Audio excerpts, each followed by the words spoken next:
तो होमवर्क करने का तरीका मैं आपको थोड़ा बता देता हूं, ठीक है। जब आपके सामने कोई सवाल आए, अटैक करने का तरीका क्या है, उसमें वो शब्द देखो कि जो आपको नोट्स में बताए गए हों। जैसे मैं आज आपको जब मैं इंटरमीडिएट वैल्यू थ्योरम समझा रहा था तो मैंने बोला एटलीस्ट वन वाले शब्द पे फोकस करो, इसकी लैंग्वेज यहां से पकड़ में आती है, ठीक है, ऐसा। वरना जो भी उसमें सवाल दे रखा है, जो भी चीज आपको देखिए वो देखो कि नोट्स में कहां है, अगर आपको उस पर अटैक करने का मौका नहीं मिल रहा तो।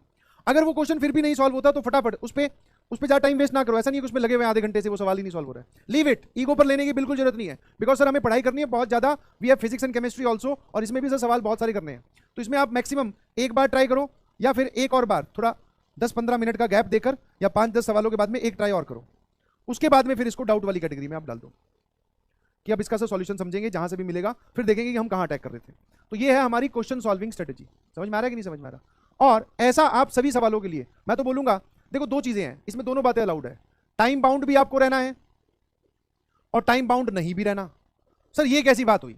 दोनों ही बात बोलती, टाइम बाउंड भी रहना है और नहीं भी रहना। मैंने कहा हाँ, टाइम बाउंड मतलब आप ऐसा नहीं है कि टाइम बाउंड नहीं रहना में आप ऐसा समझो कि आप लगे हुए हो 6 घंटे हो गए 3 ही सवाल सॉल्व किए हैं, नहीं जी, ये वाला इसको आप नहीं एक्सटेंड करें। और टाइम बाउंड रहना है मतलब कि आपको सवाल घर पे तो सोचना ही पड़ेगा ना यार, घर पे पन्ने पलटने भी पड़ेंगे, फॉर्मूले देखने पड़ेंगे, चीजें सोचनी पड़ेगी, तो उसमें टाइम लगता है। और अगर ये टाइम आप अभी घर पे लगाओगे तब जाके एग्जामिनेशन में वो टाइम कम होगा, तब जाके जो तुम्हारा सवाल है ना कि सर आपको कैसे पता चलता है, देखते ही ये करना है, क्योंकि आपने उन सवालों को घर पे टाइम दिया है, इसलिए। समझ पा रहे हो? आपने टाइम दिया, उसको समझा है, पन्ने पलटे हैं, आपने देखा कि अच्छा ये नहीं हुआ, इसके ना होने का कारण ये था। हमेशा कारण के पीछे भागी प्लीज, कि क्यों नहीं आपसे सॉल्व हुआ। बाकी लोग तो सॉल्व कर गए कि मुझसे क्यों नहीं सॉल्व हुआ, अच्छा ये कारण था। अब वो कारण चाहे बहुत छोटा हो, सिली मिस्टेक हो, कैलकुलेशन मिस्टेक हो, प्रिंटिंग एरर हो, आपने सवाल ही गलत समझा, आपको लैंग्वेज ही समझ में नहीं आई, कोई सा भी एरर हो, उसको ध्यान रखो कि भैया एक ऐसी क्रिटिकल लैंग्वेज आई थी सवाल में जिसकी मुझे हवा ही नहीं लगी कि ये पूछ क्या रहा है, तो उस सवाल को ध्यान रखो। समझ गए कि नहीं समझे? है ना? तो टाइम बाउंड का मेरा मतलब है कि ऐसा नहीं है कि आप एक्सट्रीम टाइम डिवोट कर रहे हो, उतना हमारे पास है नहीं सर।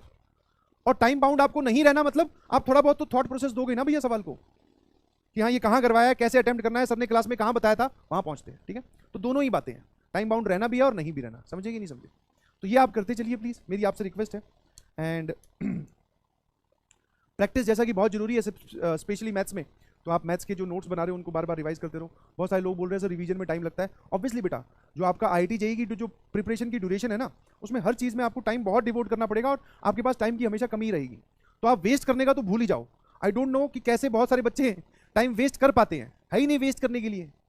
एक्चुअल जो प्रोसेस आपको असाइंड है 24 घंटे है ना, मैं खुद बोल रहा हूँ 24 घंटे है ना, तो आपको कम से कम 36 घंटे का काम दिया जाता है, ये आपके पास है करने को। सर हमारे पास 24 ही घंटे हैं, उसमें से 36 घंटे का हमारे पे लोड है, तो हम वेस्ट कहां से कर देंगे टाइम? मुझे तो ये नहीं समझ में आ रहा। समझ पा रहे हो? तो सर ये बात तो आपने ये स्टेटमेंट से क्लियर कर दिया कि कभी भी ऐसा नहीं हो सकता कि हाँ भाई डन डन डन, फिजिक्स का सिलेबस सारा डन, मतलब फिजिक्स का सारा होमवर्क डन, DPP डन, ये डन, वो done, revision done, notes done, नहीं जी।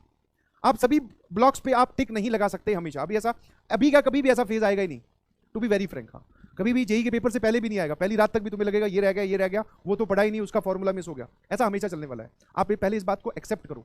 जब तक आप एक्सेप्ट नहीं करोगे तब तक आप गिल्ट में जाते जाओगे कि मुझसे तो ये हो ही नहीं रहा है, मैं तो ये रह रहा हूँ। वो चीजें छूटती हैं। हाँ, जो बेसिक प्राइमरी चीजें हैं वो नहीं छूटनी चाहिए। नोट्स मेकिंग, फिर नोट्स का रिवीजन, फिर DPP, और फिर मॉड्यूल वाला जो होमवर्क है। अगर आपके पास ज्यादा लोड बनता है तो मैं आपको अभी बोल देता हूं, if you are under load, तो आप मॉड्यूल की, समझ में, सबसे पहले एक्सरसाइज 1 करनी जरूरी है, बिकॉज उसमें कॉन्सेप्ट वाइज सवाल है। फिर आप एक्सरसाइज 4 पे जाए, क्योंकि इसमें PYQ है।